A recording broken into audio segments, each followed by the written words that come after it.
Well, again, church, it's great to have you here. The message today is taken from 1 John. It's the book that you've been studying in Bible class with Steve, 1 John chapter 4, verses 7 through 12, and I've entitled the message, Beauty and the Beast. My dear friends, we must love each other. Love comes from God, and when we love each other, it shows that we have been given a new life. We are now God's children, and we know Him. God is love, and anyone who doesn't love others has never known Him. God showed His love for us when He sent His only Son into the world to give us life. Real love isn't our love for God, but His love for us. God sent His Son to be the sacrifice by which our sins are forgiven. Dear friends, since God loved us this much, we must love each other. No one has ever seen God, but if we love each other, God lives in us, and His love is truly in our hearts. This photograph here is of Ernest Gordon, and I wanted to tell you a little story about him. He groaned in a place called the Death House in Chungkai, Burma. And he was there listening to the moans of the dying. He smelled the stench of the dead. This unrelenting jungle heat in Burma had baked his skin and had parched his throat. If he had had the strength, he could have wrapped one hand around his thigh. But he didn't have either the strength or the energy or even the interest. Diphtheria had just drained everything out of him. He couldn't walk. He couldn't even feel his body. He shared his cot with flies and bedbugs. And he awaited a lonely death in a Japanese POW camp. And the war had been harsh on him, to say the least. He'd entered World War II in his early 20s. He was a robust young man, a Highlander in Scotland's Argyll and Sutherland Brigade. But then came the capture by the Japanese, months of backbreaking labor in the jungle, daily beatings, and just eventual slow starvation. Scotland, for him, was just a dim memory. And civility? Well, civility among the camp inhabitants was non-existent. The Allied soldiers behaved like barbarians. They would steal from each other. They would rob dying colleagues and then fight for food scraps. Servers shortchanged the rations so that they could have the extra portion for themselves. The law of the jungle had become basically the law of the camp. And Gordon was happy to just bid it all adieu. Death by disease in his mind trumped life in Chungkai. But then something amazing happened, wonderful happened. 2 new prisoners were transferred to the camp. And though they were sick and frail like him, they heeded a higher code. They shared their meager meals with the other prisoners, and they volunteered actually to do even extra work.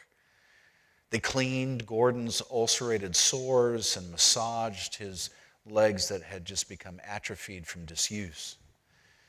They gave him his first bath in 6 weeks, and Gordon's strength finally kind of started to come back to him, and with it, some dignity. And their goodness proved apparently to be somewhat contagious because Gordon found himself having contracted their disease. And what I mean by that is he began to treat the sick and to share his rations with others. He even gave away what was left of his own belongings. Other soldiers had done likewise. And over time, the tone of the entire camp began to soften and somewhat brighten. Sacrifice replaced selfishness. Soldiers held worship services. and even Bible studies. 20 years later, when Gordon served as the chaplain of Princeton University, he described the transformation with these words. Death was still with us, no doubt about that, but we were slowly being freed from its destructive grip. Selfishness, hatred, and pride were all anti-life. Love, self-sacrifice, and faith, on the other hand, were the essence of life, gifts of God to men. Death no longer had the last word at Changkai. Selfishness, hatred, pride. You don't have to go to a POW camp to find any of those. A dormitory will do just fine. A boardroom of a corporation will also do just fine. Or even the bedroom of a marriage. Or in these days, even the city streets of hometown USA. There's selfishness, there's hatred, there's pride, there's evil. Every man for himself, all you can get, and can all you get. Survival of the fittest, that seems to be the motto. And does that kind of code contaminate your world? We're wearing masks because we're afraid of being contaminated. But that's from germs, that's from a coronavirus. What about hatred and pride and arrogance? Does that end up contaminating your world too? Do personal possessive pronouns kind of describe and dominate the language of the circle of the people with whom you hang out? It's my career, it's my dreams, it's my stuff. I want things to go my way and I want it to be done on my schedule. If so, then you know how savage that monster can be. Yet, every so often, there's like a diamond that glitters in the rough. In Gordon's case, it was a comrade who shared, a soldier who cared. And in today's message, it's a woman standing in the middle of your trail. The name of the woman is Abigail, and she lived in the days of David and was married to a man named Nabal, whose name means fool in Hebrew. So he wasn't the boy called Sue, he was the boy called Fool. And you kind of have to think of him as like the Saddam Hussein of his time. He kind of had that air about him and owned that kind of territory. He owned cattle, he owned sheep, and he took pride, a lot of pride, in his ownership of so many sheep and so many cattle. He kept his liquor cabinet full, he kept his date life hot, he motored around in a stretch limo, his Laker seats were center court, he flew Learjet, he was prone to hop over to Vegas and play Texas Hold'em with the boys. Half a dozen linebacker-sized security guards followed him wherever he went. And Nabal, I will tell you, needed the protection. Here's how 1 Samuel describes him. 1 Samuel chapter 25, verses 3, and then skipping to verse 17. Nabal was churlish and ill-behaved, a real Calebite dog. He is so ill-natured that no one can even speak to him. So apparently he learned his people skills at the local zoo. He never met a person that he couldn't anger or offend, or a relationship that he couldn't ruin. Nabal's world revolved around only one person, and that was Nabal. He owned nothing to anybody and laughed at the very thought of having to share any of his stuff with anyone, including his own family, and especially with the likes of David. Now, David in those days was kind of like the Robin Hood of his time. Here's what David would do. He and his 600 soldiers protected the farmers and the shepherds from thieves from the surrounding nations that would be coming in to attack and steal. Israel didn't have a CHP, they didn't have a police force, they didn't have a SWAT team. And so David and his men met that kind of responsibility, and met that kind of need in the countryside. In fact, they guarded it so effectively that it prompted one of Nabal's own shepherds to say in 1 Samuel chapter 25, verse 16, night and day they were a wall around us all the time. We were herding our sheep near them. But Nabal and David cohabited the territory with the harmony of two bulls in the same pasture. They did not get along. Both were strong, both were hard-headed, and it was just a matter of time where you know that their lives are going to intersect and collide. And trouble began to brew just after the harvest. So at this point in time, the sheep had been sheared, the hay has been harvested, it's been gathered. It was time to bake bread, roast lamb, have wine, take a break, from the furrows that you've been plowing and the flocks you've been shepherding, and enjoy the fruit of their labor. And as we pick up the story, Nabal's men are doing exactly that. David hears about the party and thinks that he and his men deserve an invitation to the party too, because he's been protecting them. After all, they've protected Nabal and his men and his crops and his sheep. They've been patrolling the hills. They've secured the valleys. David has done a remarkable job to protect Nabal without any compensation or expectation thereof. They deserve a bit of the bounty. At least that's what David's figuring. So David sends 10 men to Nabal with this request. This is 1 Samuel chapter 25, verse 8. We come at a happy time. So be kind to my young men. Please give anything you can find for them and for your son David. Nabal, just laughs at the thought. Here's what 1 Samuel chapter 25, verses 10 and 11 say. This is Nabal's response now to David's request to, can I come to your party? Who's David?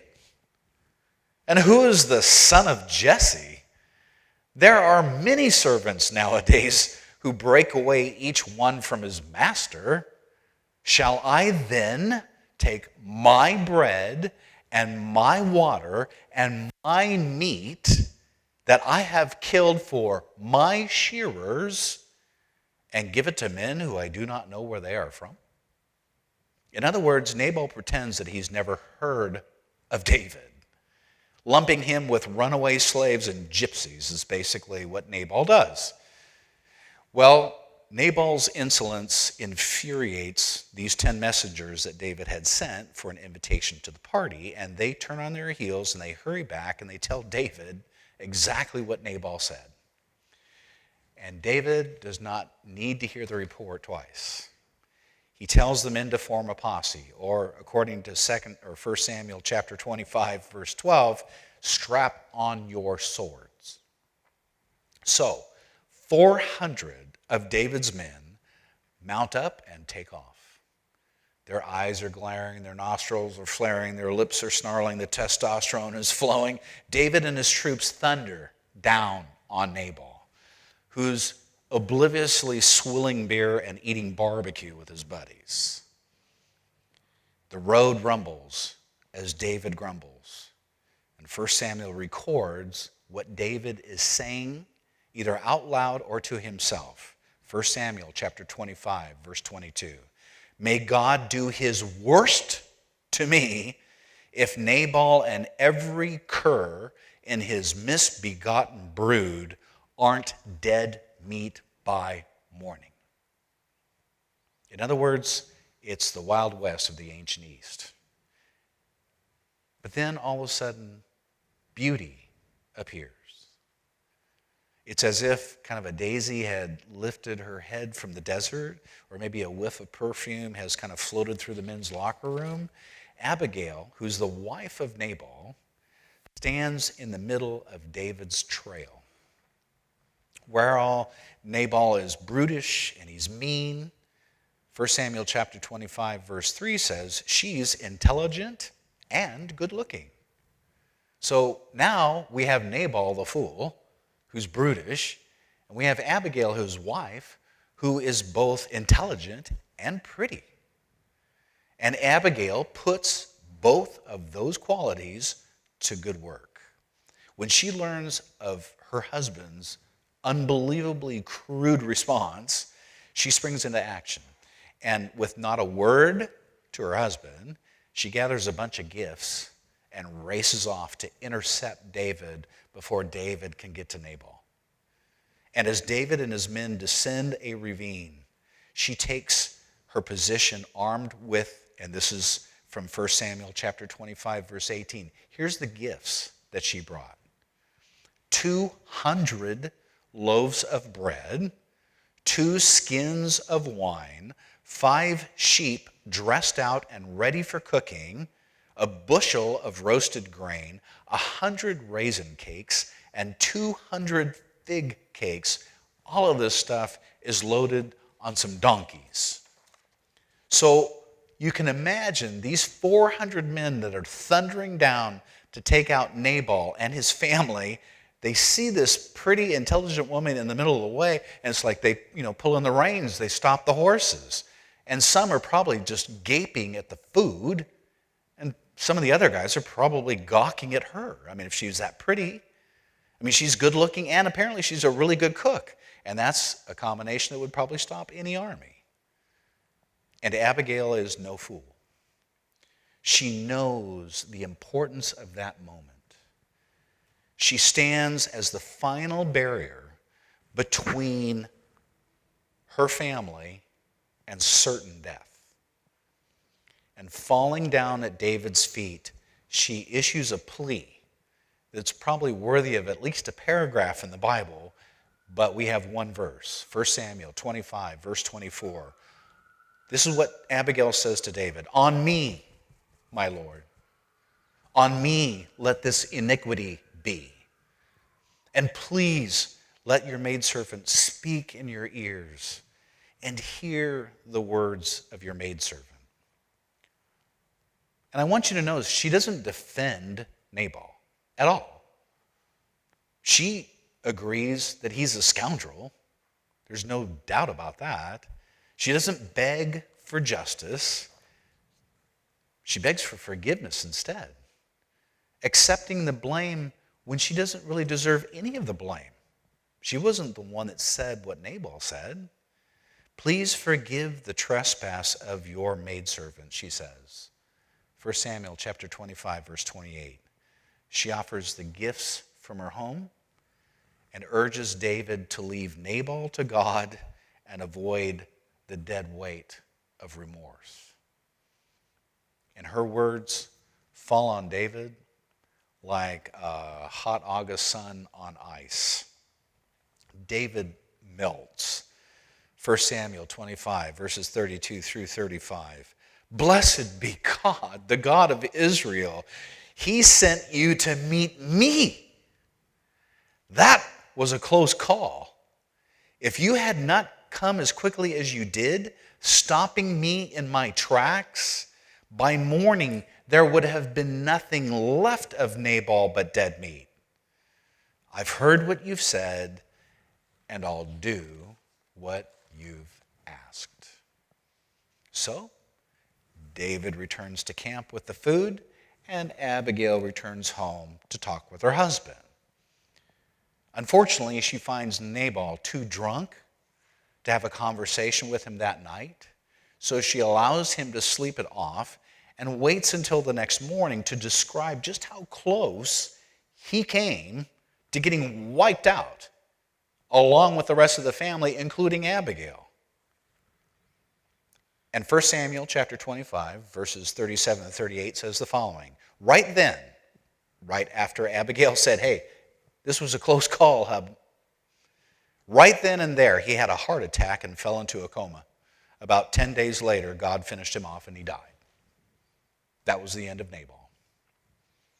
When David learns of Nabal's death and Abigail's newfound availability, he thanks God for the first and takes advantage of the second. Unable to shake the memory of this really pretty woman in the middle of his road, he proposes and she accepts. David gets a new wife, Abigail gets a new life, And we have a really great principle that beauty can overcome barbarism. You see, meekness saved that day. Abigail's gentleness reversed a river of anger. Humility has such power to it. Apologies can disarm arguments. Contrition can diffuse rage. Olive branches do far more good than battle axes ever will. In fact, the writer of Proverbs, Proverb 25, verse 15, soft speech can crush strong opposition. And you see, Abigail, I think, teaches us a lot.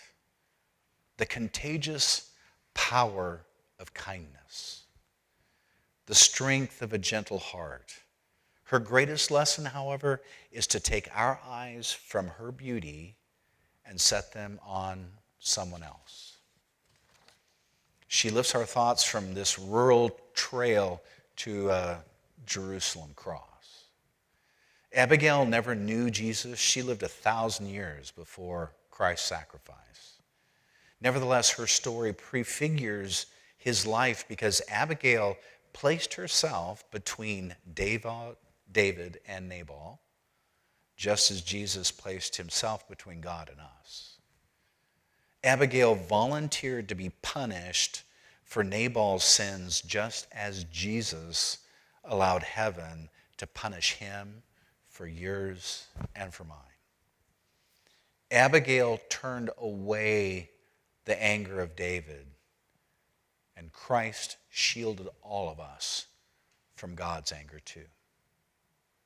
He was our mediator who can reconcile God and the people.